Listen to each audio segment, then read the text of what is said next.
to Arlada Media. Thank you. We will start in Somalia and Sweden relationship. Somalia and Sweden relationship dates back decades ago. As Swedish ambassador, how you can describe this long-standing cooperation? Well, we have a nice and great ties between our countries. 1% of our population is from Somalia, and this we are very proud of. And the relationship goes back to the time where also people were fleeing from Somalia when it was war, and then found a safe haven in Sweden. And from there, you have a diaspora in Sweden, you have connections to here. And from the embassy side, we try to also, connect the diaspora with, the Somali, operations that we do here. That is not always easy, but, to connect Somalis with Swedes, then, the diaspora is the key. And I think that is actually what we would like to do even more. Thank you so much. Sweden is one of the largest donors to Somalia, supporting peace building and democracy. Some people may ask, what is the motive of such heavy investment? Well, the investment is because we believe in Somalia. We see that Somalia has potential that actually grow from a situation where it was war-torn and also a lot of poverty. But there is a lot of challenges that Somalia has, but there's also a lot of potential. When it comes to climate changes and so on, that is something that we really try to support and try to do something about. At the same time, we're also looking forward for a little bit more of a long-sighted cooperation where we see that investments at some point could actually come also from Sweden. That is a little bit dependent on the security situation in the country, of course, but we see that the security situation is constantly improving step by step. And we believe in Somalia, and hopefully there will be also political leaders in this country that will lead Somalia in the right direction. We can just support, what the leadership are doing in this country, but we are ready to support and push the country in the right direction where, for example, people can choose their own leaders. That we totally agree with the current President Hassan Sheikh, that this is an agenda that we believe in. Then it has to be done in a way that actually will work, but that's another thing. Thank you so much. Sweden is also have been a long-standing advocate for press freedom in Somalia.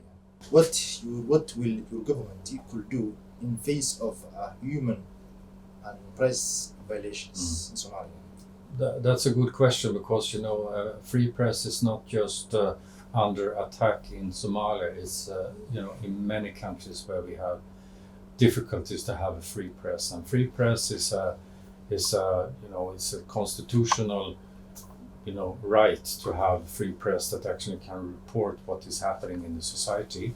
At the same time, we can support free press in a way that actually can benefit the people of, for example, Somalia. But we have to look broader than that. We have to look at it's all about the leadership in the country, and we have to try to influence them and see that they also see that this is something good for the country, that makes the country grow instead of actually oppressing it, and have truth which is not the truth, and try to actually look at the democracy aspects of this. Thank you so much. We will go another topic, which is climate change and humanitarian aid. Substantial funding has been allocated by Sweden to support Somalia's efforts in climate change and humanitarian crisis. How to make sure this aid could end up in the right hand?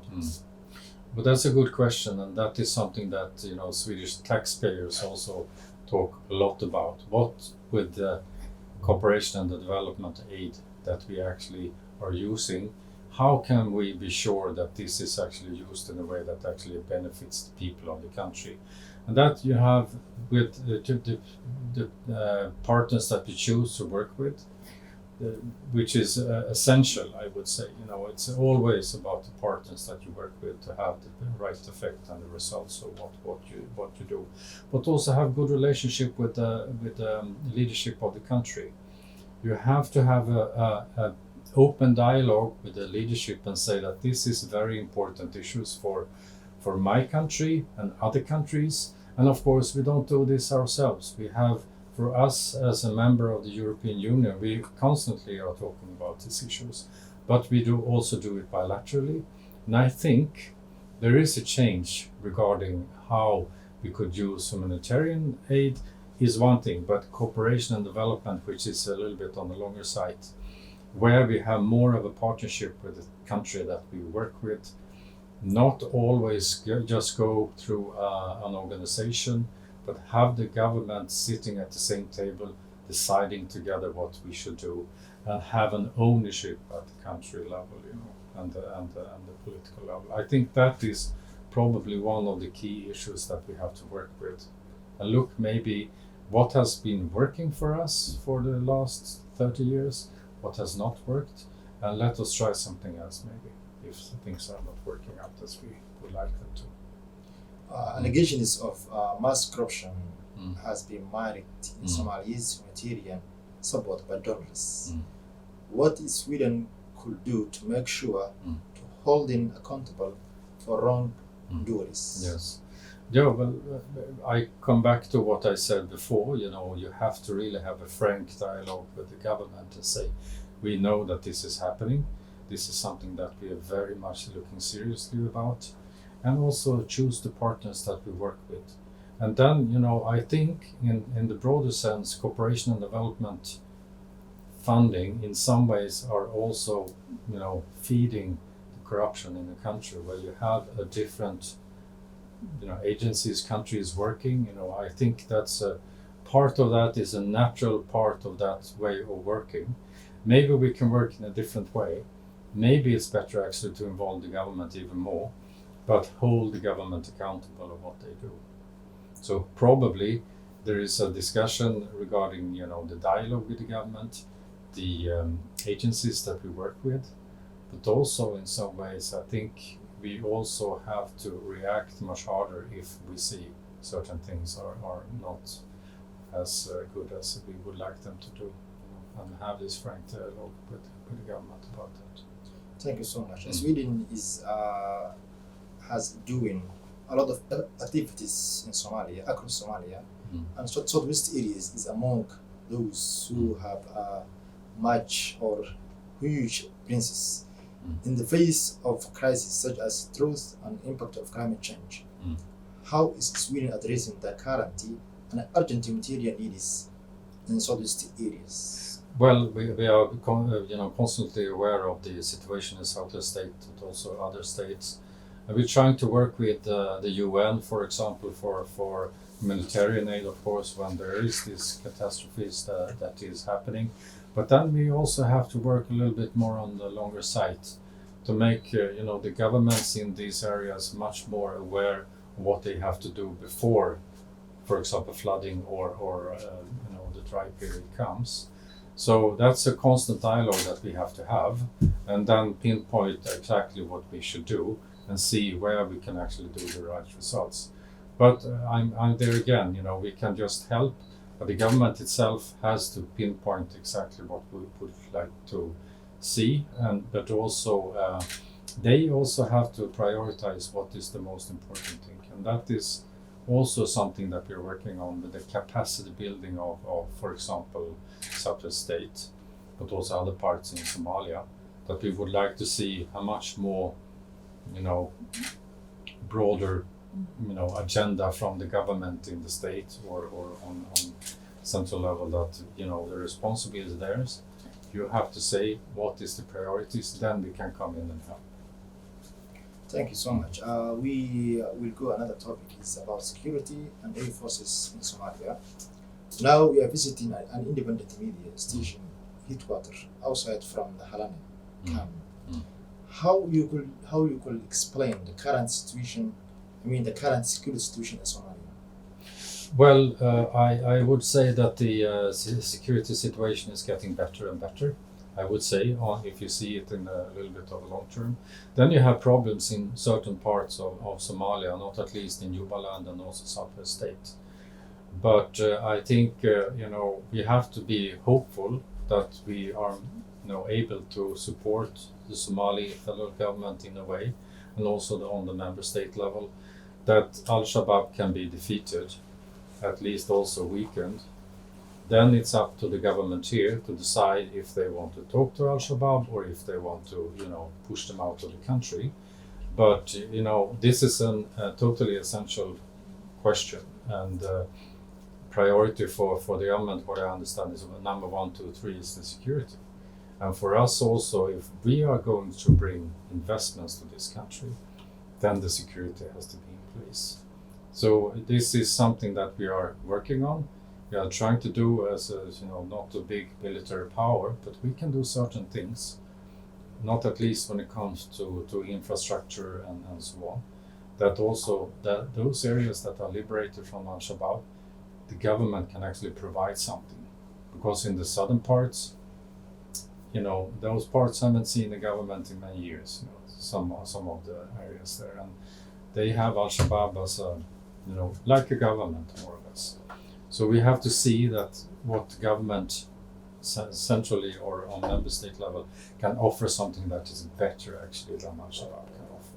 And then there will be a change. African Union troops in Somalia are doubling troop drawdown to pave the way to take over security by Somali security forces. What is the Sweden's perspective in this issue? We have to believe what the federal level says, that this is actually a process that is, driven from themselves, that they want to make and take a bigger responsibility, and we have to believe that. We can also see that we probably will have a new mission in place next year. Hopefully there will be a solution on the financiation, which is ongoing discussions right now, and I'm quite positive that we will have a solution on that.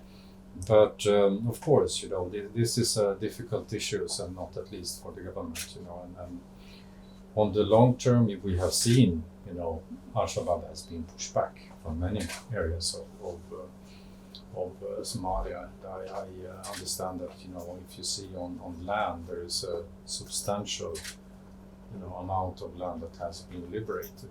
The problem is also to have something to offer those areas where Al-Shabaab is pushed out. So it's you have to work in a more or less 360 degrees approach on this. Have something to offer, but also military actually defeat Al-Shabaab. Somali government are campaigning to exclude the new African mission in Somalia to Ethiopia and invites Egypt, and that creates some tension. So what is the Sweden's position on that issue? Well, which countries that will be a part of the vision is up to the vision itself, and also with the cooperation with Somalia, of course, and these TCC countries. My personal opinion regarding the deal that has been negotiated in Ankara now, I think the Ethiopian troops will be still in Somalia, and I hope that, because I think there are, essential advantages to have them there, and they are respected by Al-Shabaab, and also in some ways they know also the area. They have also their own interests. So in some ways I do hope there will be some kind of conclusion where the Ethiopian forces will still be in the country.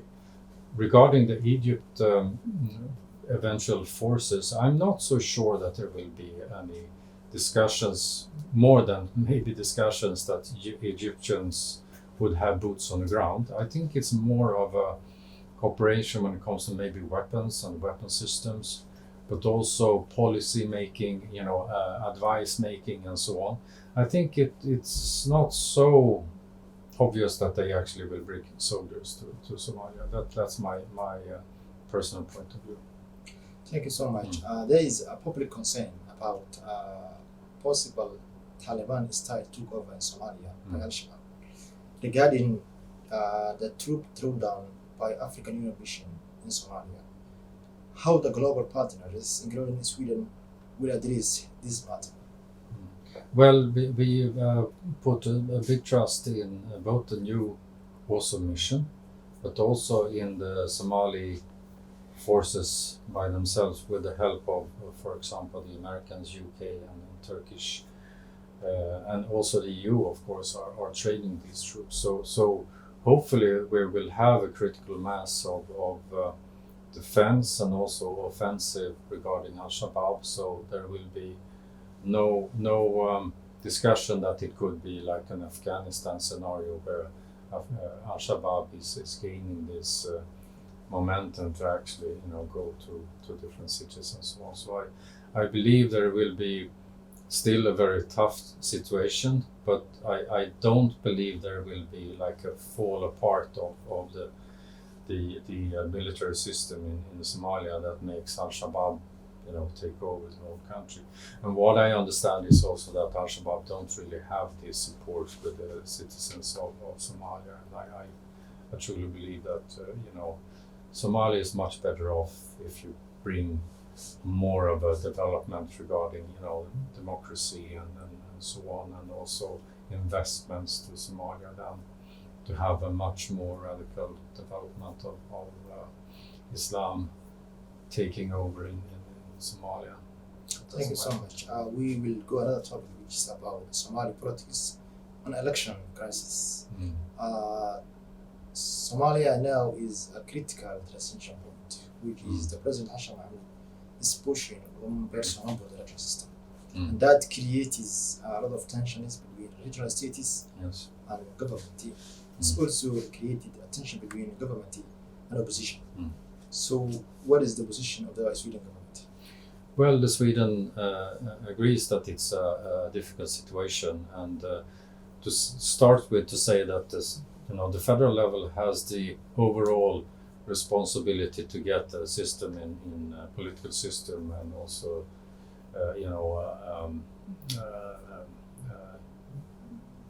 situation where you actually go in a direction where you can get the member states with you. You have a situation where you risk to actually break up the country, and that is not something that we would like to see. We support the federal level when it comes to one person, one vote. We think this is a good agenda. We really support this. Then it has to be done in a way that actually are feasible to do. At the same time, it's not very easy to have also local leaders, for example, Jubaland, who have their ambitions of power. They want to stay in power, or they want to see another development in the country, and that you have also in Puntland also in some ways. You have strong local leaders that have their own agendas. So what we hope is that there will be a new dawn for the NCC, that you actually will use the NCC as it was supposed to, that you actually sit down all of the actors and try to solve the issues which is on the table. Not just to decide, as Jubaland say, now we go for elections ourselves and we don't really care about the agenda regarding the one person, one vote, or they say that it's not feasible to do it now, we have to wait. At the same point, you have to start somewhere. You have to start, maybe it will not be perfect, but after 3, 4, 5 times, elections will get to be more and more inclusive and more democratic. So what we would like to see from the federal level at this point is, number one, to have and try to have discussions with Jubaland and Puntland. Number two, and also have some kind of a good timeline for these elections that are credible, so we know what we could actually support, because we can't really support something that we don't believe in. Thank you so much. This tension is also this week or last week turned into political conflict, specifically in Ras Kamboni, where Somalian government of soldiers and Jubaland soldiers are engaged, and that claimed lives of soldiers. So what is the Sweden's position on that issue, and what could do Sweden to not happen that accident again? Yeah. Well, I was devastated when I heard that it actually broke out fighting between, Somalis that actually killed Somalis. And I think it was a little bit unnecessary to build up some kind of a, situation where two armies were standing against each other. We tried from the international community also to calm down the situation. Don't, come into a situation where you can't, paint yourself into a corner and then you stand there and then, something will happen and so on. It's a very small thing that, can happen and then, hell breaks loose. So in some ways it was unfortunate that we didn't, from the international community, try to convince both parts, I must say, to cool down the situation. The other part is that we have to constantly discuss with, for example, Jubaland and federal level that how can we bring you two together to some kind of reconciliation process. Now, I think it's time to maybe talk about some kind of a peace conference. I know that the European Union are working on this and thinking about maybe we could have some kind of a leverage to bring the parts together. I think, the only thing to solve this kind of issues is to sit by the table and also discuss and peacefully and also constructively see on the options and see what we actually can go forward with. Thank you so much. Opposition in Somalia, including former leaders, are claiming that Somali government is going to term extension, not direct elections. So what is your response on that claims from the opposition, including former leaders? Well, I heard this many times, and also I heard also what the federal level says, that there is no such scenario from their point of view. So, it's words against words, and it's very hard for me to say what is right. But in some ways, I also see that opposition have their goal to maybe grab the power in 2026, and of course, federal level wants to say also in power in whatever form it will be. I'm hesitant that Hassan Sheikh will be a candidate again, but I'm not a man to judge that. But following the constitution, he will not, and I think again, try to calm the situation down, and have a peaceful discussion about how to work on the next elections in a way that is, the focus is that actually leave it to the voters. It's the people of Somalia who has to choose their leaders. Speculations is always on top of the agenda when it comes to elections, also in my country, and also, of course, in the US and so on. So who knows? But at least we can work for a system of elections that actually will be going in a way where the people have their say in this. Thank you so much. In Somaliland, there is a leadership change regarding to resuming talks between the federal government of Somalia and Somaliland. What or how can Sweden take steps to facilitate in the resuming the dialogue between Somalia and Somaliland? But that's a very good question, a very relevant question. I think now is the time actually. Well, you have to give the new government in Somaliland a little bit time. But, from our talks with the new government and also the party of Wadani, is that they are much more open for discussions with Mogadishu. And that is a little bit of a game changer. And I think also the deal with between Somalia and Ethiopia, and that has been facilitated by Turkey, can help in this point of view. You have also all the, your neighbors, and also with Ethiopia, you have all the possibilities to have a good relationship with your neighbors.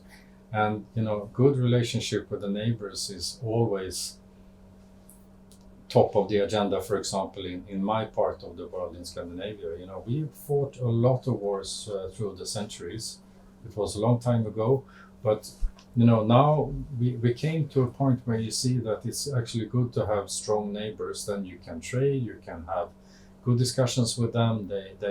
You can flourish together than to try to oppress each and one or the other one.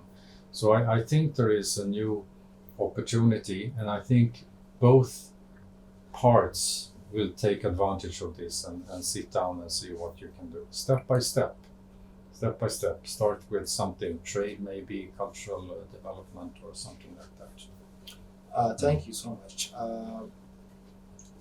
Considering the worsening state of breastfeeding in Somalia, marked by increasing of illegal arrests or treaties, what actions can take Sweden as a key ally to protect breastfeeding in Somalia and also promote breastfeeding in Somalia? A good question, a very relevant and important question.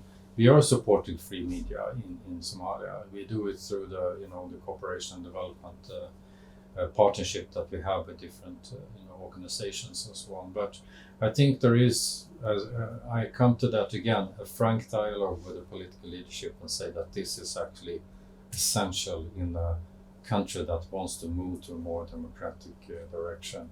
To actually oppress free speech, free media is nothing that will gain the society that wants to grow and wants to actually flourish together with its people, because that is something that will, quite the contrary, actually make a smaller world and also a less open society, which is not gaining anyone. So we will try to push this agenda. Furthermore, I know that we'll actually next year do a roundtable talks about free press, and in that sense, I think that is something that we can actually highlight these issues also with the political leadership in this country. Thank you so much. There is a report that claim that Sweden has cut funding to Somalia government. Is that true? If yes, what is the reason behind that step? Well, it's true, because there has been small cuts in the budget from the cooperation and development budget.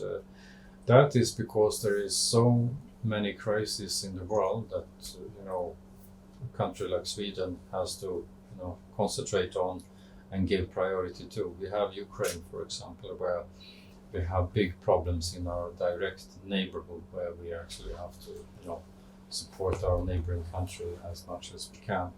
We have a NATO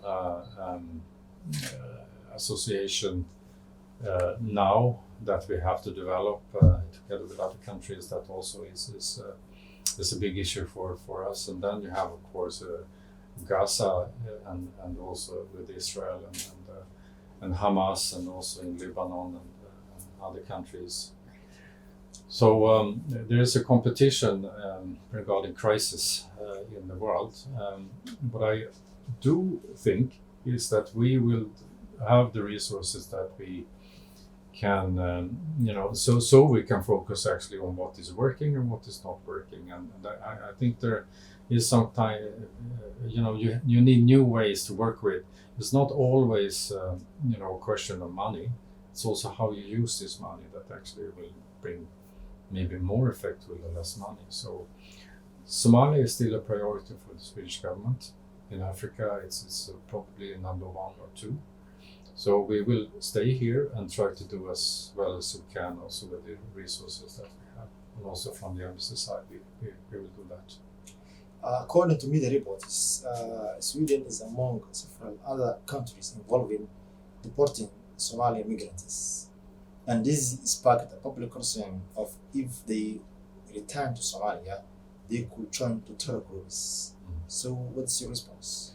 The thing is that we are not deporting, citizens in Sweden that are established there. 1%, as I said, is Somalis in Sweden.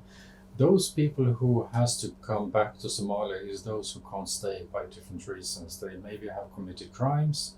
They also have no refugee status. They have, gone through the process for seeking asylum, but hasn't, met, the leverage of them. So in some ways, it's a little bit unfair to say that we deport people. It's people actually that is not, they can't stay, and then, the country that they come from are obliged by law to take them back.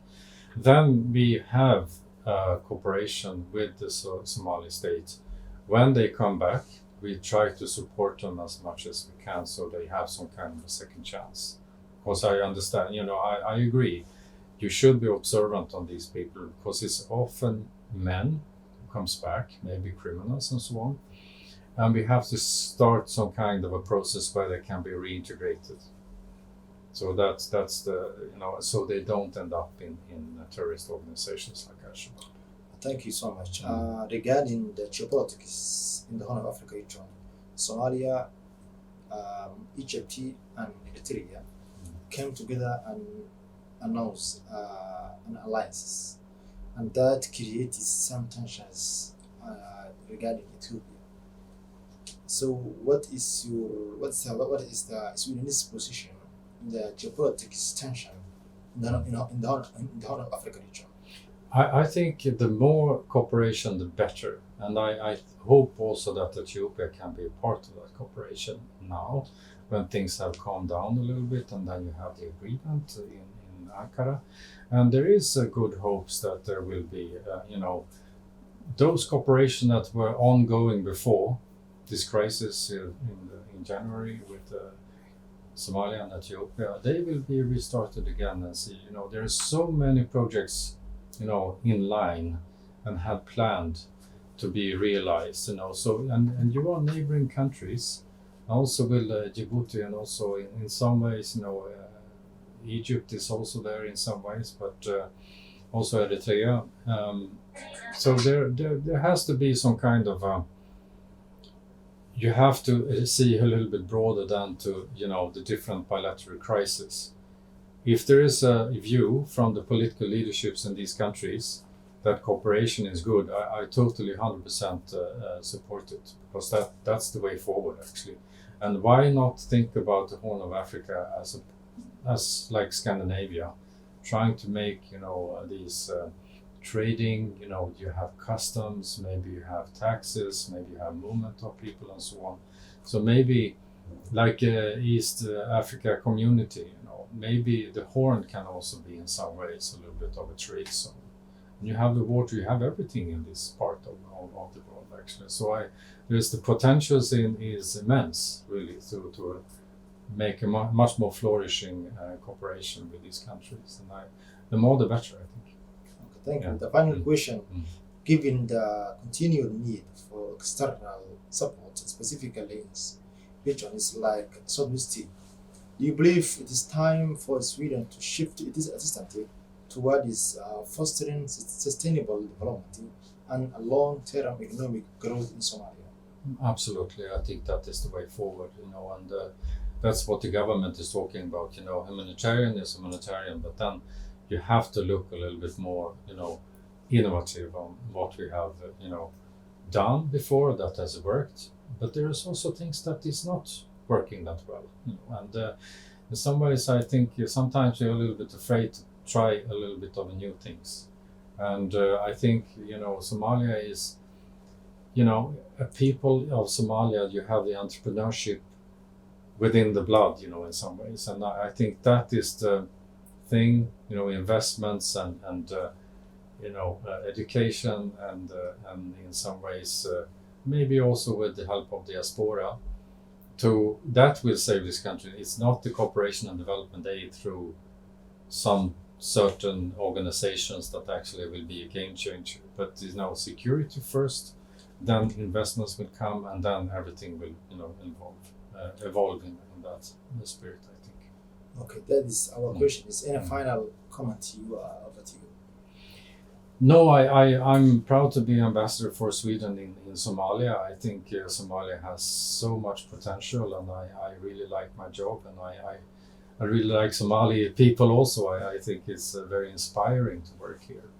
So I will do my best to also bring some investments to this country, and also in some ways change the view on Somalia, because unfortunately what you read in the Swedish press is the few Somalis who are not integrated in society and maybe commit some crimes, and that is, the picture of a Somali. That is not my picture of a Somali, when I meet Somalis here. So I would like to change that a little bit to a little bit more positive agenda. Thank you for talking to Arlada Media. Thank you. It's a pleasure. Likewise. Thank you. Thank you.